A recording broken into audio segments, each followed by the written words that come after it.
What's going on, people? Welcome back to the channel. KG is here, back for a little season review, looking ahead, looking forward. I did it last season with Michael Norman from the Square Ball, and I'm glad that he's chosen to come back and do it with me again. Very different circumstances how we're feeling last year to this year. But Michael, how you doing, man? I'm all right. Although I have listened back to what we said last year, and I've just been shaking my head at it. I've just been like, "Oh God, we were idiots." We were saying all the things we were saying. Oh, the recruitment's been great. I said, like, however bad we might be next year, I think we'll always be kind of safe. We'll never really be around that bottom three, and last minute of the season we're just about escaping it. So yeah, it was. It's not got a plan, has it, this season? Yeah, and I mean, in all fairness to us, we had not seen what the recruitment was going to be like. We had kind of assumed that we was going to get in a few bodies to add to what we had done and build on the ninth place success. But alas, things did not play out that way. But listen, we've got new hindsight as of now and what we expect. It's going to be interesting to get into what Michael's thinking because I haven't heard his full thoughts just yet. But Michael, you've quickly done well, not quickly. You've recently done a charity run for Gary Speed. That link is in the description, people. If you want to donate to that cause, just tell us about that, if you will.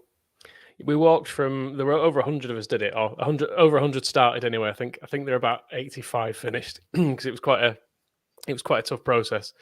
But we walked from Gary Speed's. Well, it's the street he grew up on. There's a park there that's now named after him, and we walked 92 miles from there back to Ellen Road. So over 4 days. So everyone's fallen apart. But honestly, it was genuinely one of the best things I've ever done. It was really great camaraderie and like team spirit on it. And some people were finishing hours and hours ahead of others, but in the evening, people kind of getting together again, and yeah, just a really good atmosphere. And it's raised. We're very near 70 grand raised now for Andy's Man Club and the Samaritans, which is absolutely brilliant. So if you want to donate, it's still open. It's thesquareball.net/Gary Speed, and you can go and chuck us a few quid or just share the links or whatever if you're things are a bit tight at the minute, because I know they are. So, but yeah, and also check out the podcast we did with Andy's Man Club as well if you're kind of wondering what they do, because they're a really good organisation, taking men to little talking groups really in the evenings away from not very very unofficial in some ways, but just giving some people a bit of an outlet for if they're going through a bit of a tough time.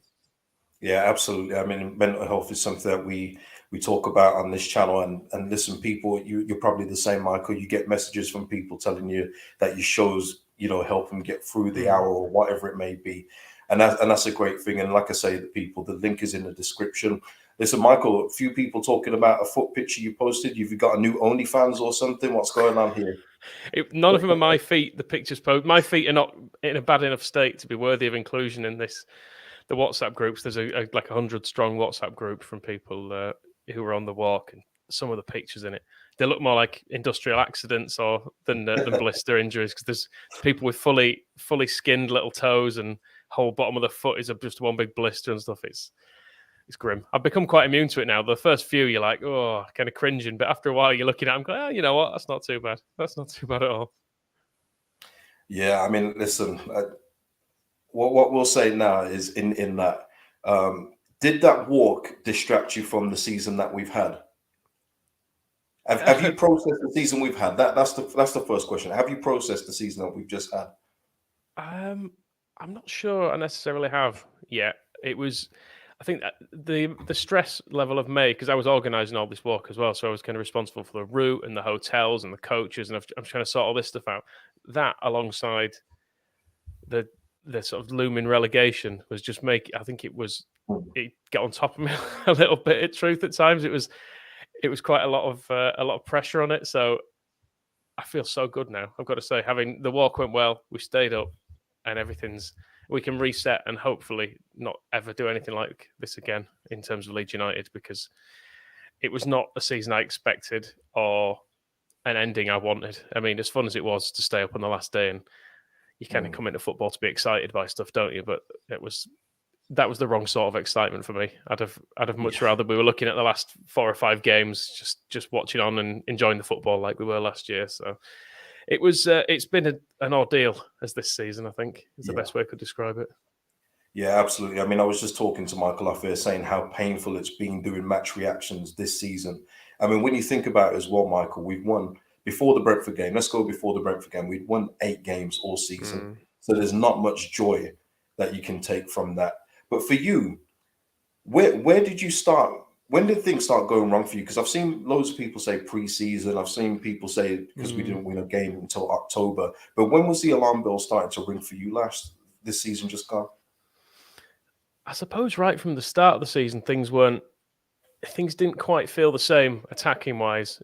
The sort of zip of last season and the attacking fluidity that we'd had at the end of the previous season, it just didn't quite seem there. And it was there in bits. Like the Newcastle game, I guess, is kind of a good example of it, because we had a good first half and everything looked normal, playing really well, and then we didn't get a couple of goals up as we should have done. Should have had a penalty. Firpo blasted a chance over, and then second half they came out and just looked the better side in that second half. And all of a sudden, I don't know if it was doubts that crept into the players' minds or tactically if other people were better against us, but it just felt like from quite early in the season that we didn't have that ability to just cut through teams as we had the previous year. And I kept expecting us to get back into it at some stage, but it just never really clicked. That's it for me as well, Michael. Because for me, I know people take pre-season, but I always use that as a benchmark for fitness and getting tactics right, things need to tweak. Because I've seen as well in pre-season where you can win every game and then start the season shockingly, so it can go both ways. But for me, it was just the fact that the Man United one was kind of a blueprint of what was to come. Now you can't really measure it as Man United away because that's always going to be a big game. But we got back into the game at 1-1, and literally you turned around and it was 3-1. And we had that a few times in the season. And also, like you, I kept on looking at games because there was a couple of international breaks where we'd have like 3 games in between, and you're looking at them going, yeah, we should get a point here, we should get 3 points here, but they just didn't come. And that's Southampton. Well, that was one of the worst performances for me. That was a bit of a shock with Southampton. I don't feel like, correct me if I'm wrong, I don't know if there were any performances quite like that last season. I mean, there's in the season before, because there was just nothing in it. And I mean, it finished 1-0, didn't it? I think in the end, but that's correct. It should have realistically been 3 or 4. We should that game. They were so much better than us, and we couldn't get anything going in an attacking sense. Defensively, we looked all over the place. The pressing and the man marking didn't seem to be working. And I suppose that was probably the first game where I was really worried that something was going wrong for us. And I know we followed it up and we did pick up points in the games after that, but those signs of vulnerability where you think we look like a bad side in that game. And I don't think even when we got the odd spanking the season before, like when Man United did us, and we still looked in parts like a good side. And Southampton was the first game in ages I'd seen us turn up and thought we look completely lost here. We look like complete no hopers. Yeah. So yeah, early signs that things were maybe not as they should be. Yeah, and you know what? I don't want to dwell on the past season so much because I think we should look forward. But just on my end, I thought Newcastle away was quite telling because it was before the takeover. They still had Steve Bruce. It was a hostile atmosphere. We should have taken advantage.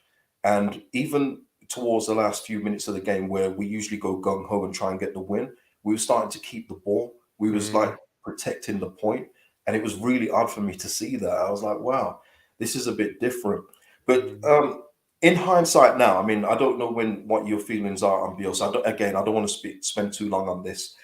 But in hindsight, for me, I didn't say Bielsa to go up until, I think, Tottenham.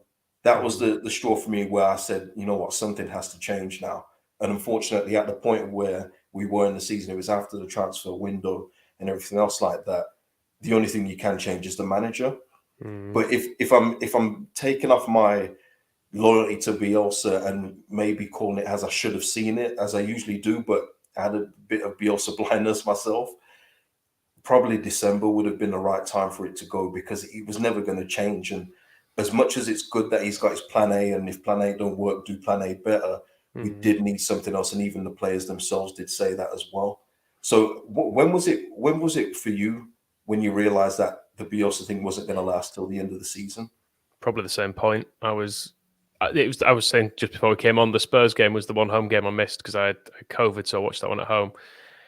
and maybe picked up something slightly different than I would have done in the stadium as well, because it was the first time I'd really noticed as well players turn into the bench. I think it was Ayling was marking Son, and Son kept dropping deep and then just turning and running, and Ayling had gone with him, and then knowing that as soon as he turns, he's faster than him.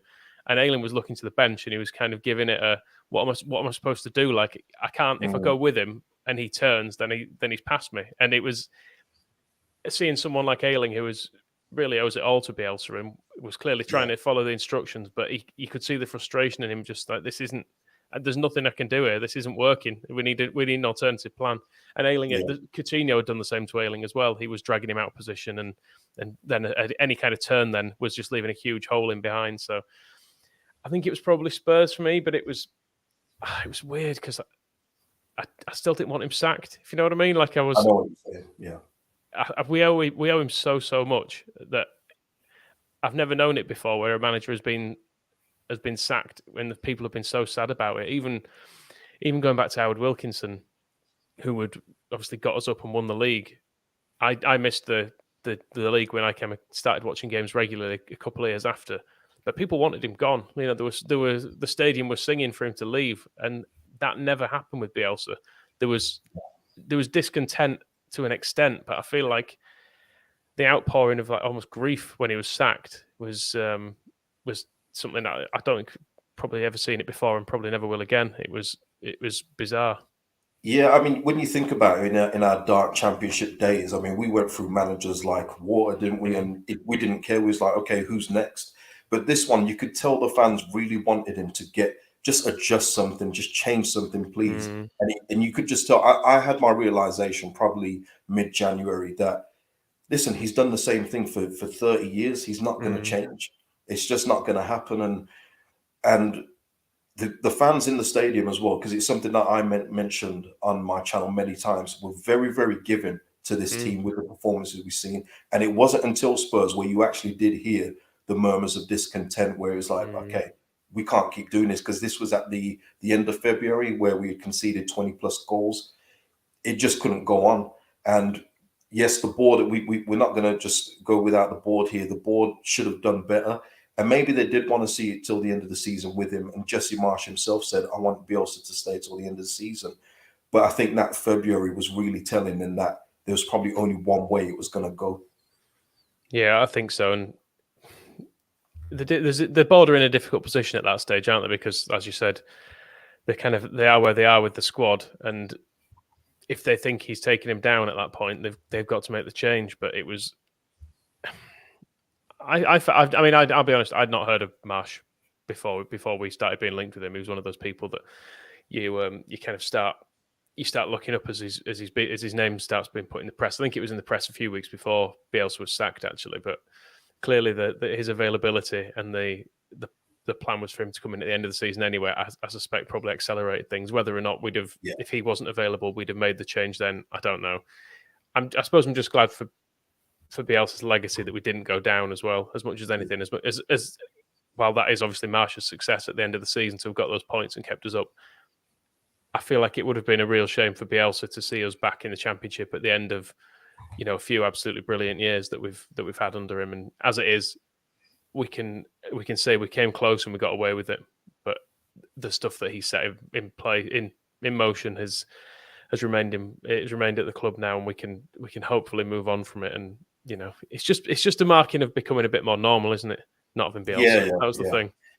And that's it. And just to put a bow on the Bielsa thing, and Michael's right there in that it's good that we didn't go down, because I think if we'd gone down, I mean, for me personally, I can only myself, a lot of that work would have been undone for me. But the fact that we've stayed up, it means that's put an end to the Bielsa era now, where he's still been part of a season where we've stayed up. So it doesn't really matter as much now. And if we did go down next season, which hopefully we don't, it's got nothing to do with him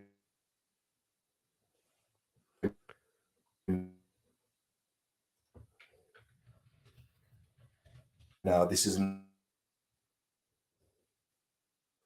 got nothing.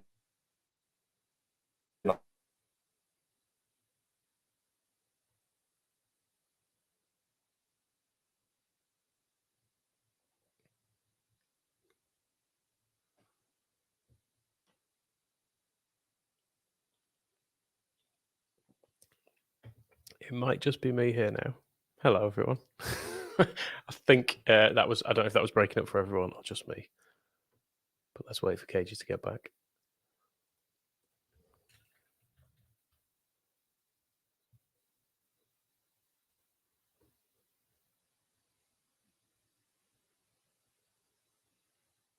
Solo show, everyone. Give us a song. What do you want?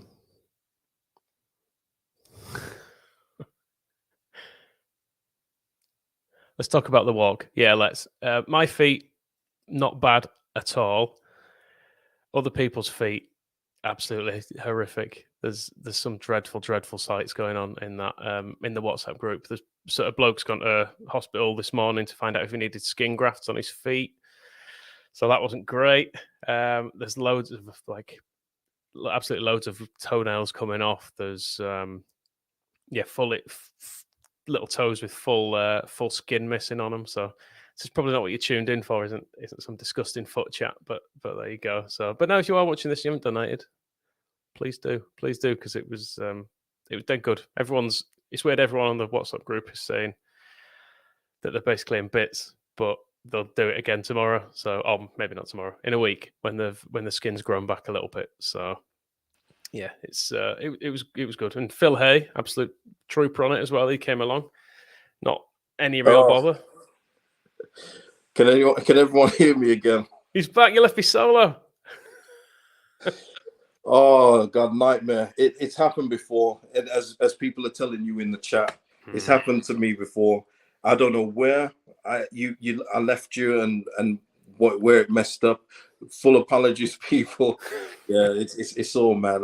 Man, it's so frustrating when it happens. But yeah, I'm back on the mobile, people. I'm back on the mobile. It is what it is. But yeah, I don't know what did you hear last from me?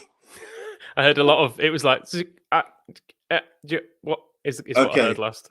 Right. Well, just to put a bolt on the Bielsa thing. Did you hear that? I did hear that, but yeah. It's just good that we stayed up and that he's been part of that and that we didn't go down. So if anything does happen next season where we go down, it's not on him anymore. That's literally it. Yeah. I honestly, guys, I have no idea what's going on with this Wi-Fi today. It's like it's a lottery whether it's going to work or not. It is really a lottery. But listen, I'm here. But listen, let's talk about let's talk about the end of the season in terms of Brentford. Like you said, it was a celebration. When I thought when we stayed up, if we had stayed up, it was going to be more relief than a celebration. But I found myself celebrating, which is really weird. But what I know is that I definitely won't be wanting to do that again. So for yourself, what does the club need to do this summer? And we're already seeing it now with Brendan Aronson, who did well yesterday for the USA, scored off a nice move from Christian Pulisic. We're close to signing Rasmus Christiansen. That's been, reported by Fabrizio and a few others today. So he's probably watching and waiting in the shadows as Leeds and Salzburg get that deal done with the fee. So what else do you think needs to change?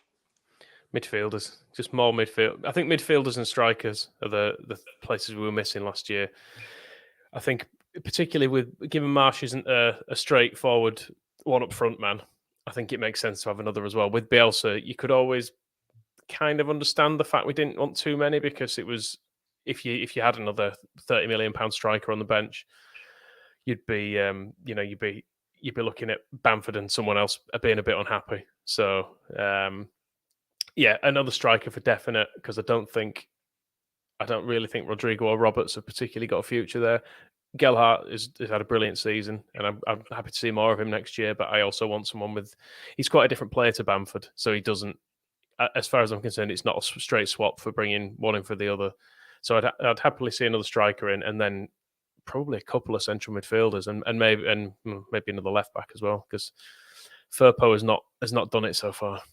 Yeah, and Wayne brings up a point here, and it's something I was going to mention. We got 5 subs next season, so there is game time to be shared out there. But for me, because people have asked me about outgoings and things like that, I mean, trust me, if it was up to me, quite a lot would be going. But I'm just thinking of incomings right now, because what we need is to remove some of those players from the first 11 to at least the bench for me. That's the most important thing, rather than thinking of outgoings. Because even the players that we want to go, and you mentioned Tyler Roberts there, I think of other players. I just don't think they're going to leave. I think that where they can go is pretty much going to be the Championship. And I can see them just being comfortable, because this has been the thing for me this season, Michael. The comfortableness in this squad has been a big problem for me, where like Calvin is out for a long time, but he knows he can just walk back in because there's no one in his spot. Bamford hasn't had to worry about anything. He's been taking as much time as he wants because there's no one in his spot. Gelhart's not getting the opportunities he should have got. Mateus Click and Adam Forshaw here. There just needs to be more pressure, and we need to see less of those guys next season for me. Like these guys like Forshaw, Click. I mean, Click has probably got some value in being sold. I can see a club in Holland or Germany wanting Mateus Click. And yes, you may only get 6 or 7 million, but it's something, and it's going to be something for someone that is not Premier League quality, in my opinion. So when I'm seeing like links with Lewis O'Brien, I think, yes, okay, bolster up the squad in that way, but I still think we need more. Yeah, I do as well. I think you're right in that maybe this is one of Bielsa's failings, because he doesn't generally stay for as long as he has, and maybe he's not got to the point where he's needed to refresh the squad before, even if it's not necessarily for the quality, just for giving a bit of freshness to it and have some new ideas in there and some just new faces in the mix at training and things, just to shake things up a little bit. It's unusual that we did so little last summer, I think was probably a mistake. And then I guess the players we did sign, Dan James, he's done all right, but I just didn't think he was necessary at the time. And I would probably maintain that 25 million spent on a central midfielder or a striker puts us safe a lot sooner than the last day. But that's the way we did it. And he obviously loved Dan James, and I think he's probably got an all right future with us. I don't think he'll be moved on at this stage, but I mean, we'll see on that. But yeah, I agree on a lot of those players. I don't mind. I don't even mind a lot of them staying. Like, I don't mind if Forshaw and Click and Ayling and people like that are still in the squad next year. But equally, I would like to see them being the players that are maybe of a backup level, so rather than having to put Kjelder in or someone at fullback, we have Firpo and another left back in front of him, and we have, rather than having to rely on Sam Greenwood to play as a number 10, we've got Aronson there. So it's just to provide us with some actual depth there, because we started with a small squad anyway, and then we have been, well, you could say it's unlucky, or you could say it's methods that have caused it, but we've had a terrible season with injuries and injuries to key players as well. I mean, Raphinha, Bamford and Phillips are probably our 3 most important players, and 2/3 of them have missed most of the season. So I think a lot of teams would have struggled without, if you take 2 of their 3 best players out of the team for a lot of the season, I think most teams would have struggled a bit. But yeah, next season, I'm happy for us to get loads more midfielders, just loads more, because we've been nowhere near. And at the start of this point last season as well, we were probably considering Stuart Dallas in that mix to be a central midfielder as well. And I guess I'd be amazed if he's back before Christmas. Possibly not for the entire season, given the injury he's got. It's probably going to be a year out for him. So we probably have to just write him off for the entire season, I would say. Yeah, that's how I'm thinking with Stuart Dallas right now. And he's one of those that I actually would like to see on the bench. I mean, a few of the others you mentioned there, Forshaw, I think Forshaw should be in the Championship, in all fairness. I don't think anyone would argue with him being a regular in the Championship. But for me, he's not Premier League level. He plays there and he gets the heat maps out, but he doesn't do nothing with the ball. He doesn't get the ball. He doesn't pass the ball forward. He's just there running about. And for me, that's something that I've said on my channel, many people like to always revert back to, is no more runners now. We need more quality on the ball. And I think you're seeing that now with Brendan Aronson. He likes to dribble with it. He's creative. That's what we need to do.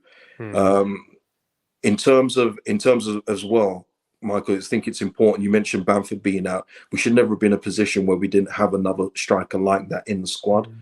And another thing as well for me, and I think it's important, is a backup goalkeeper for Meslier, an experienced guy, because I think that could have been so key through, especially through January, February time, when he probably needed an experienced guy just to say, this is what you need to do. Don't get too down here, or even get that experienced guy to start a couple of the games and take him out the firing line for a bit.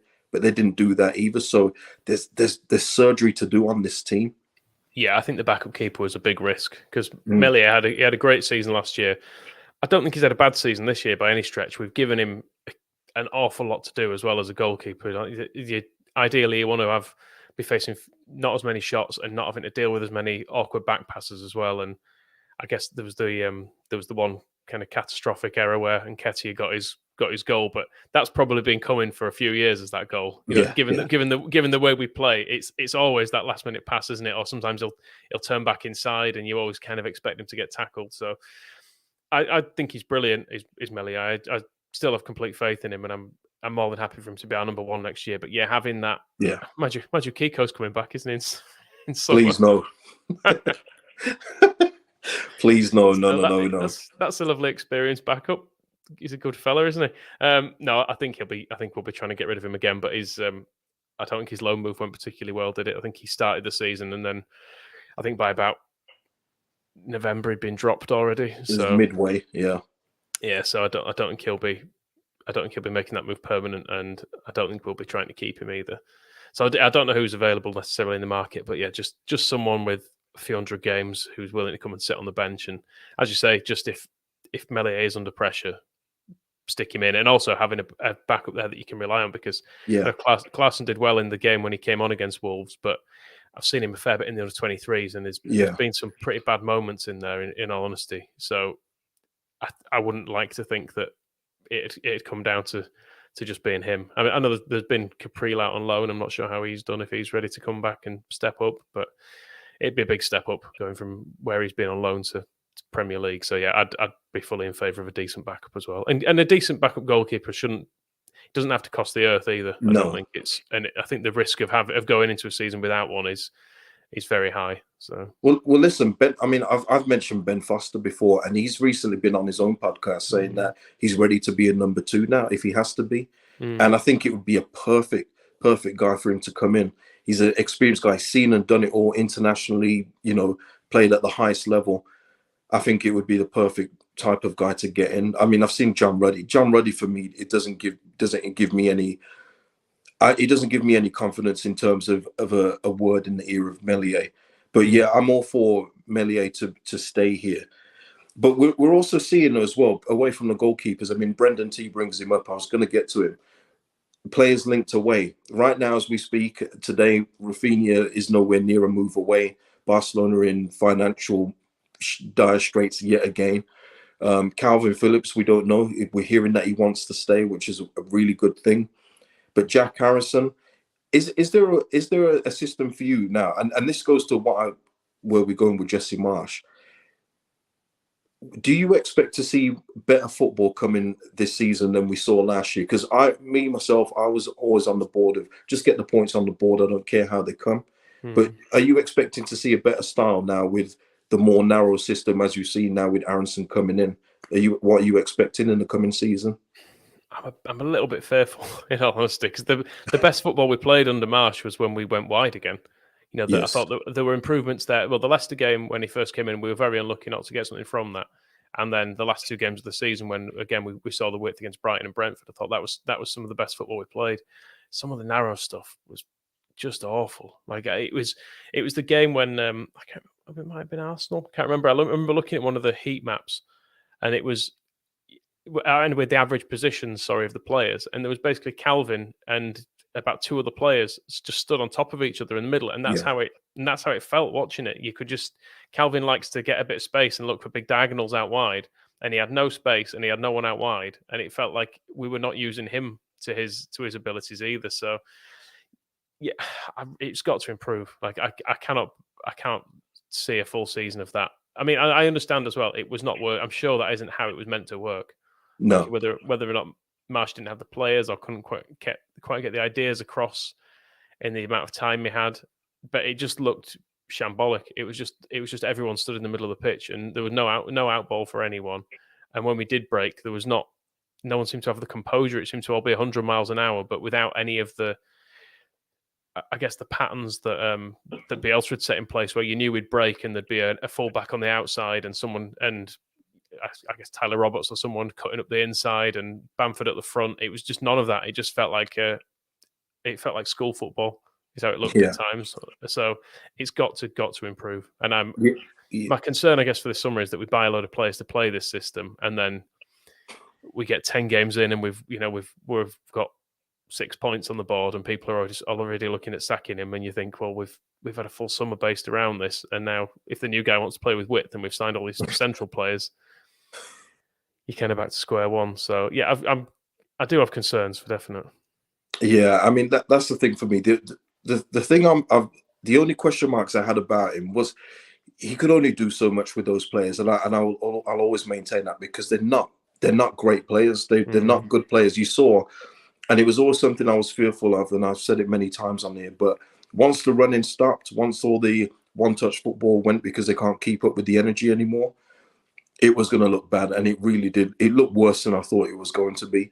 So there was only so much for me he was going to be able to do. Now, this is his chance now to get the players that he wants in. Time for those uncomfortable conversations with the players that got promoted and say, listen, guys, thank you for everything, but you're going to have to accept a lesser role, or you're going to have to leave. That's where it is for me now. They should have had this last summer. They cannot do it again this year. And I think we're already seeing that. We're seeing that with Rasmus Christensen being brought in. Yes, Luke Ayling's injured, but he's also had talks with Drame about competing at right back as well. So for me, you're kind of seeing a little bit of a phasing out there. If both of those two guys impress, because you're going to go with Christensen and Drame if they both impress, just due to their age alone. So I think the conversations are being had. He already said as well when he spoke about Bamford that they're already looking at 2 strikers. Again, that's positive for me. So as long as he gets his own players in now and puts in the system that he wants to play, because you can't ask wide players to come in and play narrow. You know what I mean? No. It just doesn't work. So now this is all on him now. So it's up to him to make it work, and Victor Orta to get the bodies in that he needs. It's interesting to see how he deals with the man management stuff over summer, because obviously coming in when he did, when you're at a point where you can't change the squad at all, you're not going to come in and go, well, half these players aren't good enough. Are you? You've got to talk up what's there, and you've got to say you've got to back Luke Ayling, you've got to back Click and Rodrigo and the players who, back of his mind, you might be thinking, well, I'm planning to kind of bomb some of these out in a few months' time. But obviously, you don't say it at that point, do you? You deal with it over summer when you're at a point when you can start replacing people. So I'm intrigued to see what he does with a lot of the players. I like to think there's still a decent core of players there for him to work around, and hopefully we can maintain some of the, I guess, the good feeling and the spirit of the last few years. But yeah, I wouldn't be at all surprised to see people moved on. I mean, it's weird because this time last year, Luke Ayling was being talked about with like an outside chance of the England squad. I mean, admittedly, the fact there's like a dozen right backs who are better than him is a bit of a shame. But he was in the conversation for it, and I think in an era when England didn't have like 2 or 3 world class right backs already, would be he could have snuck in there, I guess, at certain points, but. From that, for a year on, people kind of going, well, maybe a move to the Championship. It feels a bit sad for him. It's worth saying, though, he has played a lot of this season with an injury, because I think his knee surgery was due to an injury that occurred in the Newcastle game, which was right at the start of the season, and he played through a lot of it with the with this sort of niggling injury, which could have maybe had surgery early on, and instead they decided to kind of work him through it to keep him fit-ish through the season. So maybe he'll come back refreshed over summer. But yeah, we'll see. Equally, I'm quite pleased that we've got he's not quite through the door yet, is he? But I'm quite pleased we are signing a new right back, and he looks based purely on YouTube, admittedly, which is everyone looks good on. He does look good. He looks very direct, and he's got goals and assists in him as well, which is nice. Yeah, I've seen him play before, because I mentioned it on a previous video that I saw him a couple of years ago, because he was linked with West Ham, and we looked at him then in the group chat, and he looked decent then. But yes, I mean, he's what you need in a modern day fullback, and he looks tough as nails as well. He loves to tackle, loves to get forward. It's what you need in the modern day, and that's why for me as well. Just on transfers, I don't really think about centre backs too much because I just think that the centre backs that we had just lost confidence over the season, and it was draining. I take Pascal as a perfect example. Mm. Man, he lost everything. He lost his sense of touch, his passing, everything. Llorente was trying to play out balls, but listen, he wasn't playing them to anyone. He was trying to look for Dan James up front, a midfield of Click and Forshaw who's not doing anything with the ball. So it was difficult for the centre backs. And then when you're conceding goals left, right, and centre, your confidence is going to drain. But I think if you take care of the areas around the fullbacks, the midfield, I think that kind of take care of our centre backs worries as well. Would you get rid of anyone? Would you just? I don't know the way you finished the season. If anyone was to go, I'd be saying maybe Llorente, and push Charlie Cresswell up the order a little bit.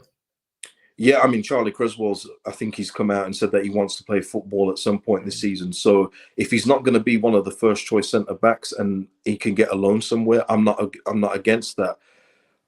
Llorente, I mean, in all honesty, I'd sell Liam Cooper, but that's just me. But he's not going anywhere. So I've resigned to the fact that he will be here. But if you're talking about selling one, yeah, because I personally see our first choice being Strauch and Robin Koch at this point. I think there's a good balance between the two.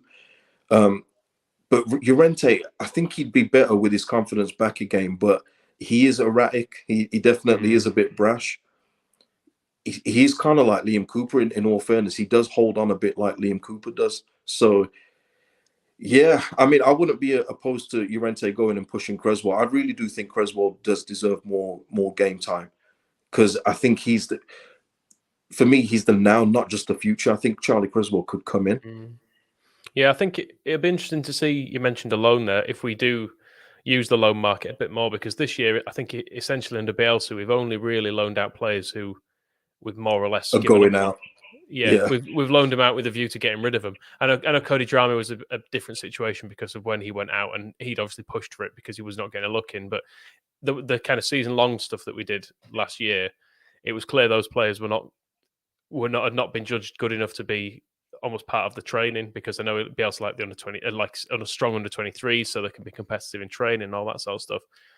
Whereas if like say we'd kept all the first choice centre backs, if Cresswell was to have a year in the Championship, he could have a Ben White year in the Championship, and we get him back next year, and we move someone on, and there you go, someone in the comments just put it on, about Ben White, just have someone coming back to us with 40 games under his belt and looking all of a sudden like a 20-30 million pound defender, and having someone like that drop into the team would be useful. Whereas I kind of feel someone like Jamie Shackleton, I guess. Like Jamie Shackleton's not that young anymore. He's of an age where he should really have a lot of starts under his belt at this age, but he's just always ticked along, being not quite good enough to start games, not bad enough to go out on loan, and so I don't feel it's good for his career. He's almost falling into like a Leeds United version of the Chelsea players who can never who stick around until the mid-20s without ever getting a proper move somewhere. So for people like that, it's kind of no good for them. So yeah, I don't know if next year, depending on who we bring in, maybe you'd see Yelder and Cresswell and maybe even Sam Greenwood or someone go out on loan to get some football, because I think it is important for people. Yeah, and that's it as well. You mentioned Jamie Shackleton, but then there's a few players like that where I've said it already as well, that we've bought a lot of players, but we've hardly sold any. If we're looking to make some money back on some players, and just give it a fresh start, do you think that guys like Shackleton should be sold? Rodrigo, for me, I think is definitely one that should be going back to Spain. I think that experiment's done now. Yeah, I mean, where do you go with some sales? Who do you think that we should try and actively sell? Who's got a bit of value to them? Rodrigo's the obvious one, because I think he's probably our top earner. If not, then certainly one of the top few. And I mean, listening back to what we were saying last year, we were saying he's finished the season well and kind of had hopes for a good season and all this a good season ahead, and it's just not worked right from the start of the season, when he kept starting games, but then he was kept getting subbed off because he was just unable to get involved. I've completely lost it with him. Like I know he was one of the ones under sort of late Bielsa people. He was one of the ones that was it kind of kicking up a bit of a fuss about the Yeah. training because Bielsa was doubling down on the murder ball and all that sort of stuff. And so he didn't like that, but then it's not working for him in this system either. So I just think it's run its course. Like if we can get any money we can get for him and get him off the wage bill, I think it's time to cut losses on him because I just don't see he's no better than Sam Greenwood, for example, when he's played. And that's not the way it should be for someone who's an experienced Spanish international, played hundreds of games in La Liga. You expect more from him, not like to be outshone by some teenage lad who's playing his first dozen games of professional football essentially at this level. It's not good enough, and I don't feel like his commitment looks to be fully there either. I don't know. Like if you compare the last game of the season to two players who may well leave, Raphinha and Rodrigo. Like Raphinha looked like it really meant something to him. Like he didn't want the relegation on his record, and I fully expect him to leave. But it was almost like there was a level of professional pride in there that he was like, no, I'm not having this. This isn't happening on my watch, kind of thing. Whereas with Rodrigo, he just seems maybe it's just the kind of personality is that some players have that look about him, but he just doesn't look all that bothered. And it's given things have been so dire in the last few months, it's started to really bother me. Yeah, no, that's fair enough. I mean, listen, I was at the Brighton game, next to Moscow actually, and I hope his shoulder's okay because when Strout's goal went in, I did kind of tap him on the shoulder a few times, and sometimes I'm not aware of my own strength. But I'm sure you're stronger than Moscow. But that was the game for me with Rodrigo, where when you saw it up close, just the nonchalant passes that weren't going to the teammates. The lack of it, me, I'm not a running merchant, but there was literally little bits of pressing to be done where you could pressure their centre backs, and he wasn't doing anything in the first half, especially. Second half, he did come on, of course, but that's 45 minutes of football. That's what we get from quite a few of these guys, and I think we need to get. For me now, we need to change the personnel and mentality of some of these players. Jesse Marsch spoke about it as well, talking about there's no egos in the room. For me, that's a problem. I know Leeds fans like their players to be likable and do all this stuff off the field and all these PR tweets. For me, we need players that believe in themselves and want to do better for themselves and club wise. Because for me, there's just too many players that are happy to be here coasting along. Yeah, Rodrigo's a strange one because you would think you would have expected him to be one of those players, wouldn't you? Looking at his record and what he'd done. Like he's one of those people you bring in to give it a bit of that. Someone who's played at a high level and stuff. But yeah, it's not worked. I've completely lost my rag with him the last games of the season. Like I've been pretty much supporting him throughout. But God, I think it was the first half at Brighton when I just started like screaming to get him off because I was so frustrated with him. As you said, he just gave the ball away every time he had it, and he seemed to. Several times as well, he just dwell on the ball. He's looking for a pass, and everyone can see him being closed down.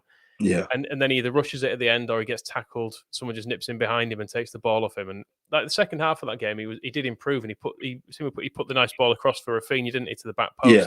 So he's got some real quality moments in him, but they're so few and far between that I just think it's time for him to move on. And if we can, I'm sure we're gonna have to take a big loss on him because no one's paying anything like £29 million for him. But it might even end up being a season-long loan or something back to Spain with maybe a bit of a loan fee attached to something. But just get his wages off, and I think cut our losses. Yeah, I can see that as well. Like a season-long loan with a view to a permanent move for like 10 million or something like that, just to get the wages off. Yeah, I think it's what we tried to do with Helder Costa, but I think he's coming back. He's coming back. Yeah, that was the thing as well with Helder Costa. The fact that we had just not come out because I think we're still in it, but the COVID times, I think a championship club would have bought Helder Costa. I think we would have got like a 6-7 million from a championship club for him. That kind of held us back with things like that. Max H here saying Noah Lang certainly got an ego. He has, but you know what? He backs it up. That's the thing as well with Noah Lang. And again, we talk about talent ID. I mean, Bielsa wanted Dan James so much over Noah Lang. I mean, it's criminal when you think about it in that way. But just quickly on Dan James as well. It wasn't his fault majority of the season because he was played up front and he's not a striker. But that was the one thing I was hopeful for when we signed him, and that Bielsa wanted him so much. I thought that he would hone that final end product. And unfortunately, when you look at it overall, that just hasn't happened. So I'm not sure what we're going to get with Dan James going forward. In all honesty, no, Bielsa obviously liked the fact that he could press endlessly, which he does. Like the way he can press a whole back four by himself basically is pretty unique, because he's 100 miles an hour the entire time, isn't he? He's not someone who, he just never seems to get tired. It's remarkable the amount of running he can do. But yeah, it's just the bit with the ball at his feet is a bit of an issue. Yeah. And Michael, that was another thing that was so obvious through the season as well with Dan James, is that yes, he's naturally the fastest player on the team. That's not debatable. But you could tell with the rest of the team being 3-4 years in the pressing system, how slow they looked and less energetic than he did coming in fresh. So that again, that's another reason why you need to regenerate the team. So just going forward for next season. I mean, obviously we're trying to get business done early. We've already got Brendan Aronson in. Hopefully Rasmus Christensen's coming in soon. But it can't stop there. They can't wait 3 weeks for the next player to come in. They still need to be working behind the scenes and getting stuff done. But as of this point, let's just say we've got those two in now. Where do you see us in the table next season? Oh God! If we can assuming we can get another striker and a couple of central midfielders, I probably see us around 15th. Hopefully, just shy of the bottom of the table, just so we have a season, I guess, a bit like Palace did this year, where we can be always just a couple of wins above danger. I think is where I see us.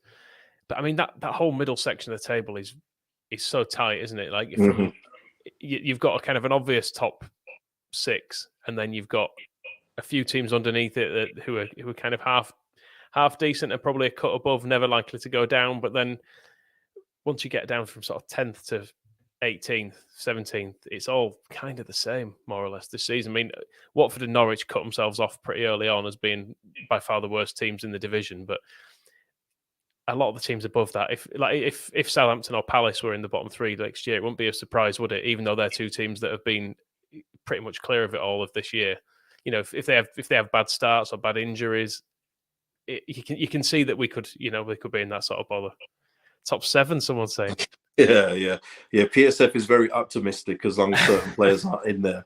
But it's interesting you mentioned that, and it is now, because we need to get players that get us into that cluster of mid-table teams, and it's not difficult. It's all about who you recruit, and as I always say on here, you do not need to spend 20 to 30 million on each player to improve your team. You just don't need to do that. As we're finding out now, I mean, yeah, Brendan Aronson's cost a fair bit, but a right back of Rasmus Christensen's pedigree for 10 million, if that's the fee, that's very, very good, and you can't say no to that.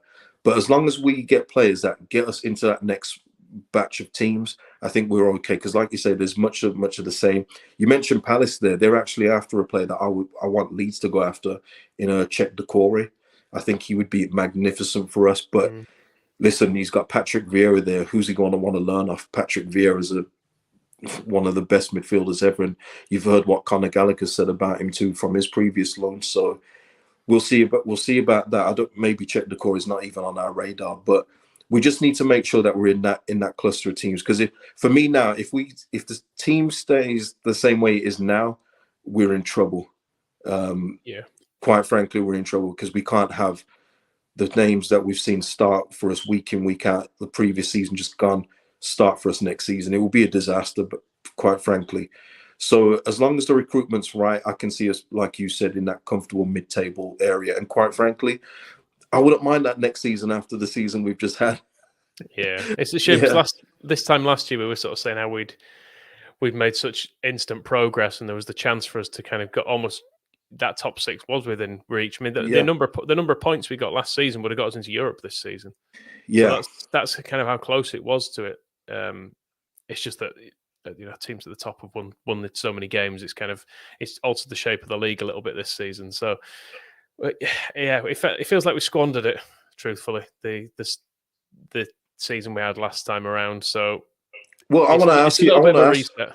Yeah, I want to ask you this, Michael. Do you think that the ninth place finish, um, and the family feeling that's in that club, as you can clearly tell, got the board a little bit too comfortable, and yes, the gamble just paid off.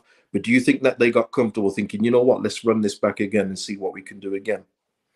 Yeah, I suspect they thought that Bielsa would keep the team up without anything extra and with points to spare as well. I don't think anyone anticipated it would be this close. I think they would have probably accepted a worse season than the one before. They would have accepted 14th, 15th, and been fairly cool with that, and just been like, well, there's not an awful lot between those places necessarily. It's another season, and surviving the first two seasons are always the key ones, which is the message the club always had. But yeah, I do wonder if they they must have got to the point of sacking Bielsa and thinking we've misjudged this. There's been quite a spectacular misplaced confidence in it, and also I think you can't underestimate either within that there have been that Phillips and Bamford have basically missed pretty much all the season. And when Phillips came back at the end, which he may not have done under Bielsa, because I think he might not have been. He didn't look fit to me, but he's Calvin Phillips, and he's worth a place at 80% fitness because he's by far our best central midfielder. I don't think they maybe anticipated both of them being out for the entire season, because you can't, I suppose. But that's the problem, though, isn't it? That there was no one backing those players up.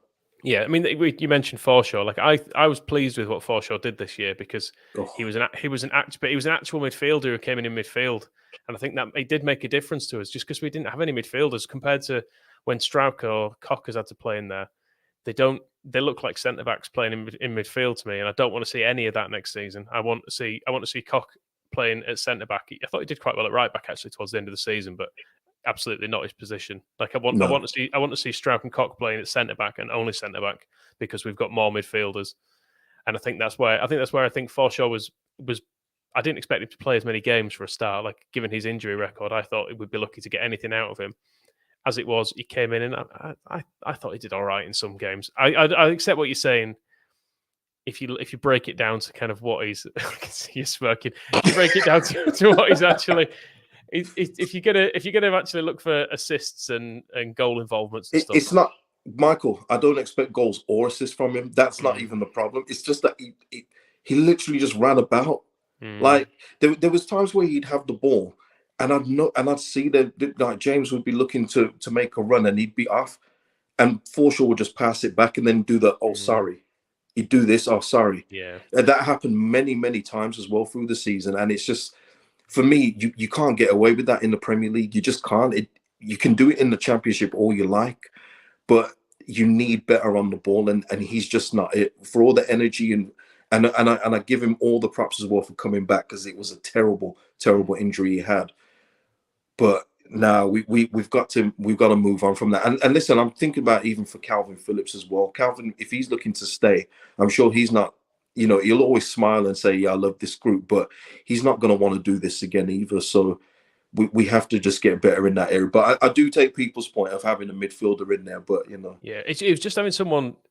This sounds incredibly basic, but just literally having someone stood in the right place to receive passes, because there were games where you could see that people didn't know where to stand properly, or they just didn't know how to turn and face and receive a pass, because they're playing either further forward or further back than they normally would. Like when Rodrigo's tried to play deeper, he's not been able to do it either. So a mixture of Rodrigo, Koch, and Strauch trying to play like a Forshaw type role, I just didn't think it ever worked. So, but yeah, I would be quite happy to see just more quality in there, because I think it's been lacking. And Phillips is.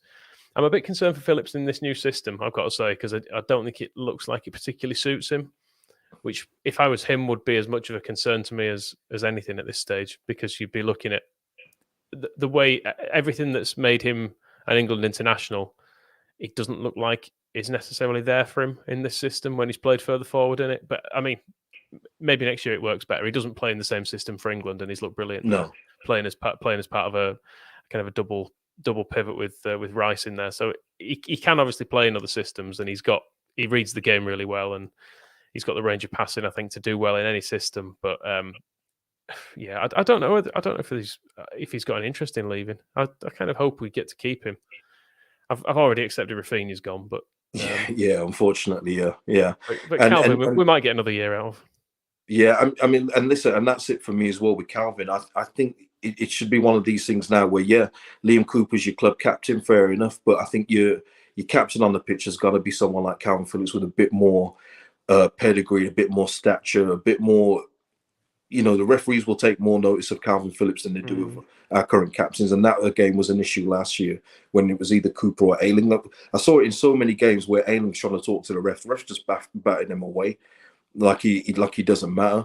But you won't be able to do that with Calvin Phillips, who's your current England Player of the Year and everything else like that. It's just things like that. Things like that have to change, or in terms of just the makeup of the team. And just lastly, then, as we get to close this out, what number would be the nice number of new players coming in? Would it be acceptable for you? I think it needs an absolute minimum of 5. With Good number. with Aronson and Christensen already as part of that. But I think we need at least 3 more, and I think it needs to be a minimum of 2 midfielders and a striker. And I think if we can go in with that, I think we'll be all right. I would like 6 or 7 probably, but not necessarily all for the first team. I think five need to be people who are aiming to go straight into the first team, and then maybe a couple of supplementary ones as well who you can look at to be maybe coming off the bench, or maybe younger development players who can play like a similar role to, I guess, someone like Gelhardt did last year, where you expect a little bit of impact off the bench. Yeah, that's it for me. Russell and Katrina got the number for me. I've got at least 6. That would be the sweet number for me. If you can get any more, even better. But yeah, Michael, it's important that we flesh out the bench, and that requires some of these 11 to move on to the bench, but also bring in some players as well that can compete, because we can't get into a position next year. And I know I keep going back to it, and as good as it must have been for Stuart McKinstry, he should never have seen a Premier League debut for Leeds United last year. So we've got to avoid those kind of situations again in this next season coming. Yeah, I think so. I mean, hopefully the injuries won't be as bad, and we had some COVID disruptions and stuff, didn't we? So that didn't help right in the thick of it. I can't remember which game it was that McKinstry got his game in, but yeah, it was that point where there was just the bench was proper children. I mean, a 15-year-old on your bench is as talented as he might be. You don't see any other Premier League team doing that, do you? It was absolutely bare bones at points. So yeah, I think it's vital that we get so we can have backup in every position. I think that was the thing. It was the fact that this year you had there were no players to come in certain positions, so you're having to move everyone around and completely dragging the shape of the team all out of order by going, Ayling has to move to centre back because we've not got any centre backs left, and then because Strout needs to play in midfield and it's just play midfield. Just have enough midfielders to have midfielders in midfield, and enough strikers to have strikers up front. It's dead simple. Yeah, that's it as well. In terms of just having players in the positions that they need to be, like maybe 2 in each position. That would be nice again, with less moving around parts. I think we need to go back to that.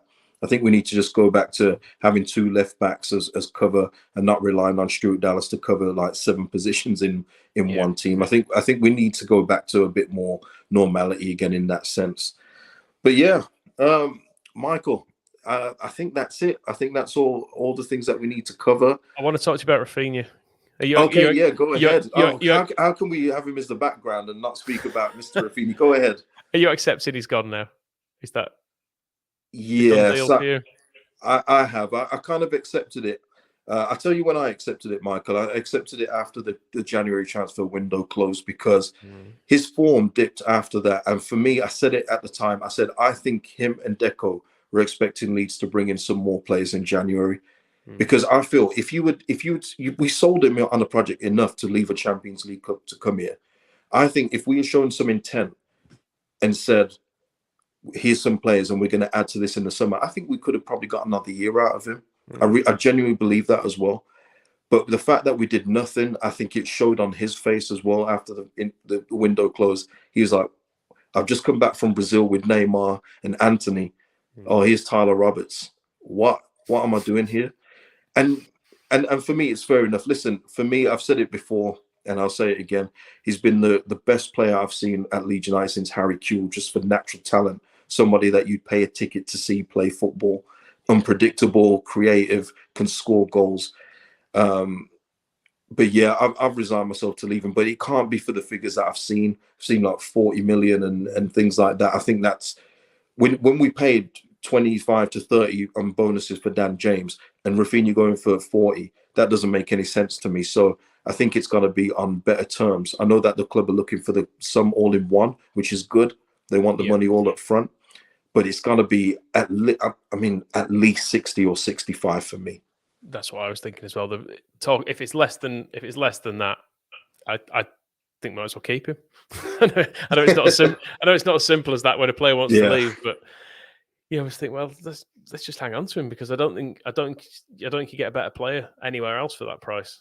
So yeah, I would be happy to hold on to him at that kind of value if he's willing to stay. But I think you're right. I think we've squandered an opportunity to have one of the best players in the world with us, because he's, we've not matched his ambitions this year. But for all that, if he does leave, I think he leaves on good terms, as far as I'm concerned.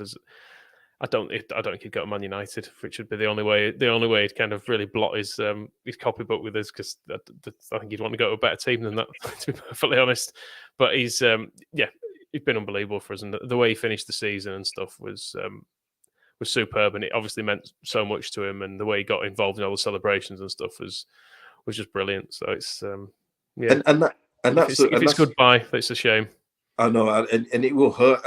And me, I've made a point of it where players come and go. I mean, I think, Michael, I've spoke about this with you before, but I don't feel that badly when players leave anymore, because I experienced all that in the Fire Ridgedale sale, where we was losing players of quality for like 9 million and 500,000 for like Bowyer, and that those are the ones that hurt. But now it's like you just move on. But I think this will be the first time where I see him holding up another shot and be like, oh man, I'm gonna miss you. But you know what as well, we've got to give Raphinha more props than that, because so many times as well people are saying that he had down tools and didn't care.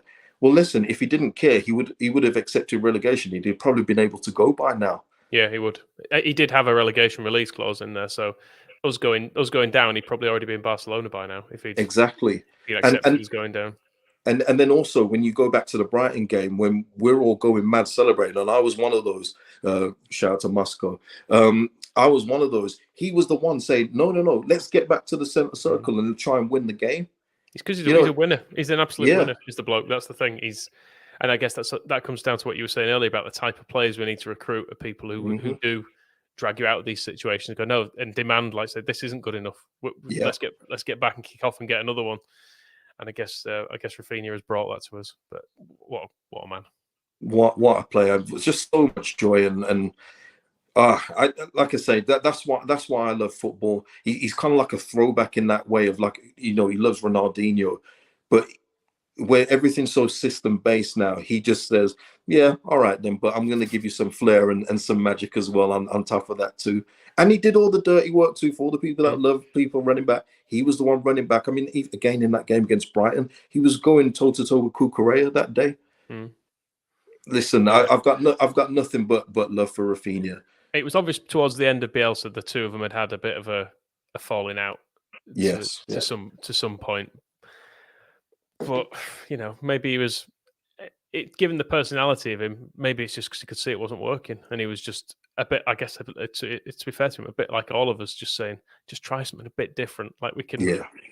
It's nearly there. Just tweak it a little bit, and I think he was maybe losing his rag a bit because of that. Just the frustration of it and seeing it wasn't working. But now the way he finished the season, and I think to have him, his commitment to long throws and stuff was amazing as well, because he's like, wherever he goes next, he's not on throws, is he?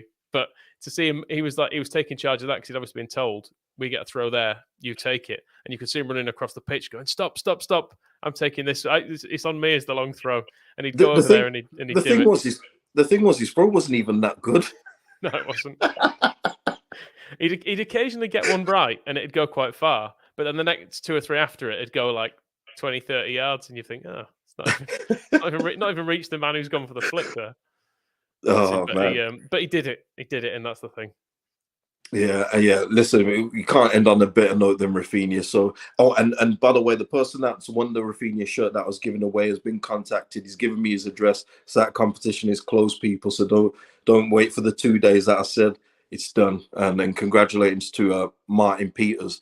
But yeah, Raphinha, is there anything else you want to plug or say before we leave, Michael? Nah, not really. Just everyone enjoy summer. Have a nice relax. No tournaments to watch. Just Love Island's back. not for me. Not for me. Is that what you're pivoting to over summer? Yeah. Listen, Michael, that's why we had to get it in this week because I'm not sure what my schedule's going to be like from Monday. So, Yeah, I used to work for ITV, so it used to be constant Love Island chat in the office. So I was it did my head in. I couldn't manage it. It was a month I used to put my headphones in. yeah, well, listen, yeah, I'm a big Love Island guy, man. So yeah, I'll be looking forward to that next week. But what I will say as well, somebody sent me a message yesterday with from a forum, and I don't know the name of the forum, so I apologize for that. But there's a guy on there or a lady on there called White Riot, who's a big supporter of the channel. Just big up to you.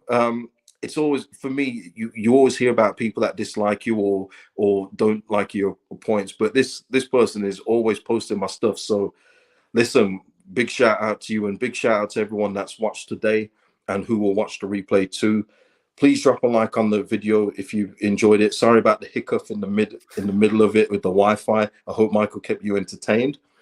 I didn't know if the whole thing had gone offline, to be honest, or whether it was just me whether or not it was still me. You was by yourself, mate. Yeah, so I can only apologize for that. But listen, it's live issues. It happens, as you've seen on here before a couple of times. I've got to get that sorted out. But yeah, all the links for the square ball link is actually in the title.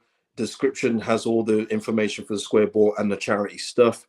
Want to thank Michael again for coming on, because again, Michael doesn't really do stuff much outside of square ball. So always a big thank you for coming on, Michael. No worries. I worry people get sick of hearing me, so I don't want to. I feel like I already do about 10 podcasts a week, so don't want to. No, well, people love you today. Don't want to get too much out there, you know. No, people love you today. They've absolutely loved that you've come on, because obviously the channel's in the year has grown a little bit, so there won't have been people that saw that one last year. So don't go back and watch it. We look like idiots. Leave that one alone, people. I might have to just put that in the deleted file, man. I might have to get rid of that one. But nah, we was idiots last year. What can we say? But nah, it's been a pleasure, people, and thank you, Michael, for your time. Nah, pleasure, mate. See you all, guys. See you all on the next video, guys.